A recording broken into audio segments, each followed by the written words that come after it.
ನಮಸ್ಕಾರ. ಧಮನಿ ಕಿಚನ್ಗೆ ನಿಮಗೆಲ್ಲರಿಗೂ ಆತ್ಮೀಯ ಸ್ವಾಗತ.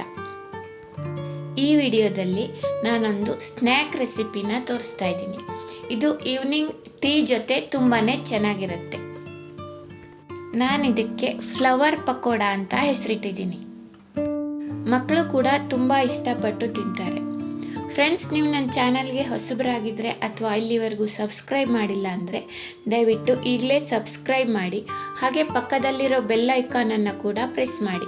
ಇದರಿಂದ ನಾನು ಅಪ್ಲೋಡ್ ಮಾಡೋ ಯಾವುದೇ ವಿಡಿಯೋ ಕೂಡ ನಿಮಗೆ ಮಿಸ್ ಆಗಲ್ಲ. ಬನ್ನಿ ಇವಾಗ ಇದನ್ನು ಹೇಗೆ ಮಾಡೋದು ಅಂತ ನೋಡೋಣ. ನಾನಿಲ್ಲಿ 1 ಕಪ್ ಗೋಧಿ ಹಿಟ್ಟನ್ನು ತಗೋತಾ ಇದ್ದೀನಿ.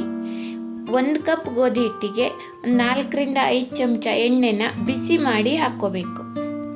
ಹಿಟ್ಟಿಗೆ ಎಣ್ಣೆ ಹಾಕಿದ ನಂತರ ಇದನ್ನು ಕೈಯಿಂದ ನೀಟಾಗಿ ಮಿಕ್ಸ್ ಮಾಡಬೇಕು. ಎಣ್ಣೆ ಹಿಟ್ಟಿನ ಜೊತೆ ಚೆನ್ನಾಗಿ ಹೊಂದ್ಕೋಬೇಕು. ಯಾವುದೇ ರೀತಿಯ ಕುರುಕುಲು ತಿಂಡಿ ಮಾಡುವಾಗ ಹಿಟ್ಟಿಗೆ ನೀರು ಹಾಕಿ ಕಲಸೋಕ್ಕಿಂತ ಮೊದಲು ಸ್ವಲ್ಪ ಬಿಸಿ ಎಣ್ಣೆ ಹಾಕಿ ಕಲಸಿದ್ರೆ ನಿಮಗೆ ಅದು ಗರ್ಗರಿಯಾಗಿ ಕ್ರಿಸ್ಪಿಯಾಗಿ ಬರುತ್ತೆ. ನೀಟಾಗಿ ಮಿಕ್ಸ್ ಮಾಡ್ಕೊಂಡ ನಂತರ ಅದನ್ನು ಕೈಯಲ್ಲಿ ಹಿಡಿದ್ರೆ ಹೀಗೆ ಮುದ್ದೆ ಆಗಬೇಕು. ಇಷ್ಟಾದಮೇಲೆ ಇದಕ್ಕೆ ಸ್ವಲ್ಪ ರುಚಿಗೆ ತಕ್ಕಷ್ಟು ಉಪ್ಪು, ಒಂದು ಅರ್ಧ ಚಮಚದಷ್ಟು ಅಜ್ವೈನ ಓಂ ಕಾಳು ಮತ್ತು ಖಾರದ ಪುಡಿ. ನಿಮಗೆ ಖಾರ ಎಷ್ಟು ಬೇಕೋ ಅಷ್ಟು ಹಾಕ್ಕೊಳ್ಳಿ. ನಾನು ಅರ್ಧ ಚಮಚ ಹಾಕ್ತಾಯಿದ್ದೀನಿ. ಇದಿಷ್ಟನ್ನು ಹಾಕಿ ಒಂದು ಸಲ ಮಿಕ್ಸ್ ಮಾಡ್ಕೋಬೇಕು. ಆಮೇಲೆ ಸ್ವಲ್ಪನೇ ನೀರು ಹಾಕಿ ಚಪಾತಿ ಹಿಟ್ಟಿನ ಹದಕ್ಕೆ ಕಲಿಸ್ಕೋಬೇಕು. ಜಾಸ್ತಿ ನೀರು ಒಂದೇ ಸಲ ಹಾಕಬಾರ್ದು, ಸ್ವಲ್ಪ ನೋಡಿಕೊಂಡು ಹಾಕ್ಕೋಬೇಕು.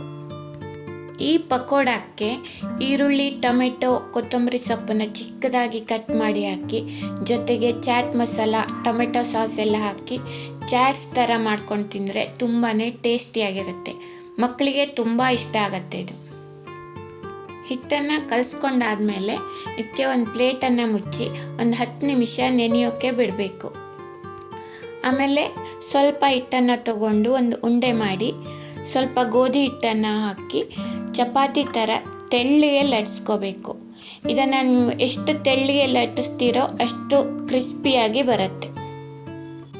ನೋಡಿ, ನಾನು ಇಷ್ಟು ತೆಳ್ಳಗೆ ಲಟ್ಟಿಸ್ಕೊಂಡಿದ್ದೀನಿ.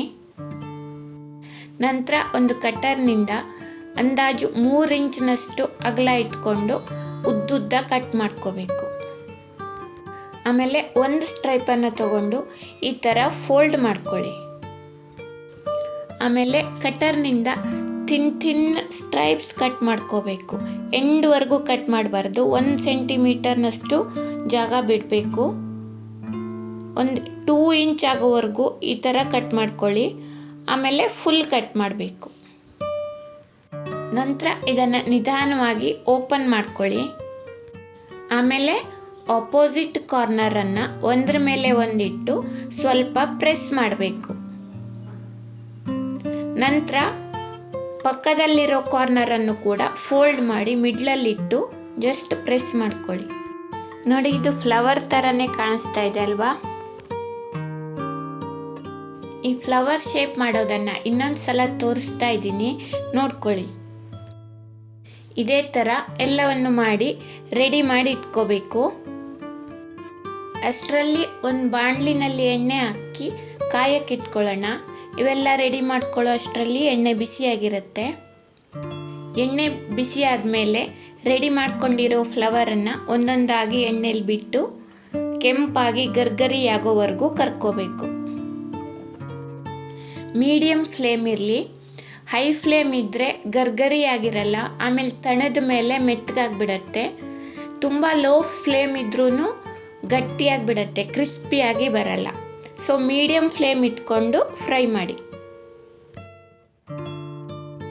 ನೋಡಿ, ಇಷ್ಟು ಕೆಂಪಾದರೆ ಸಾಕು. ಈಗ ಇದನ್ನು ಎಣ್ಣೆಯಿಂದ ತೆಗೆದು ಒಂದು ಟಿಶ್ಯೂ ಪೇಪರ್ ಮೇಲೆ ಹಾಕ್ಕೊಳ್ಳೋಣ. ಅದು ಎಣ್ಣೆನೆಲ್ಲ ಹೀರ್ಕೊಳ್ಳುತ್ತೆ. ನೋಡಿ ಎಷ್ಟು ಕ್ರಿಸ್ಪಿಯಾಗಿ ಬಂದಿದೆ ಅಂತ. ಜಸ್ಟ್ ಪ್ರೆಸ್ ಮಾಡಿದ್ರೆ ಸಾಕು, ಫುಲ್ ಪುಡಿ ಪುಡಿ ಆಗುತ್ತೆ. ತಿನ್ನೋದಕ್ಕೂ ಅಷ್ಟೇ ಟೇಸ್ಟಿನೂ ಆಗಿರುತ್ತೆ. ಈ ರೆಸಿಪಿನ ನೀವು ಟ್ರೈ ಮಾಡ್ತೀರಾ ಅಲ್ವಾ? ಈ ವಿಡಿಯೋ ಹೇಗೆ ಅನಿಸ್ತು ಅಂತ ದಯವಿಟ್ಟು ಕಮೆಂಟ್ನಲ್ಲಿ ತಿಳಿಸಿ. Thank you for watching. Meet you in the next video. Until then, take care. Bye.